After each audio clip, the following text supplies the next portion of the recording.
మరి కాసేపట్లో AP CM Chandrababu Nandyal జిల్లాలో పర్యటించబోతున్నారు. అమరావతిలోని ఉండవల్లి నివాసం నుంచి డోన్ మండలం కొత్త బుర్జుకు కాసేపట్లో చంద్రబాబు చేరుకుంటారు. ఉదయం 11:20 డోన్ మండలం కొత్త బుర్జు గ్రామంలో ప్రజా ప్రతినిధులు, అధికారులు ఇచ్చే వినతులను స్వీకరించబోతున్నారు సీఎం.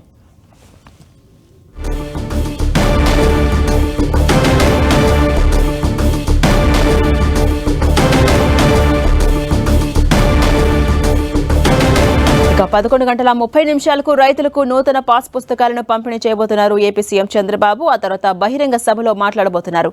మధ్యాహ్నం రైతులతో నేరుగా ముఖాముఖి కాబోతున్నారు సీఎం. అనంతరం మధ్యాహ్నం 2 గంటలకు పొలాలను పరిశీలించి రైతులతో మాట్లాడబోతున్నారు సీఎం. అనంతరం పార్టీ కార్యకర్తల సమావేశంలో పాల్గొంటారు.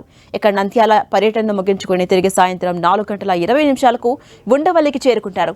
సీఎం టూర్ సందర్భంగా పోలీసు అధికారులు అన్ని ఏర్పాట్లు చేశారు. పటిష్టమైన భద్రత మధ్య చంద్రబాబు పర్యటన కొనసాగనుంది.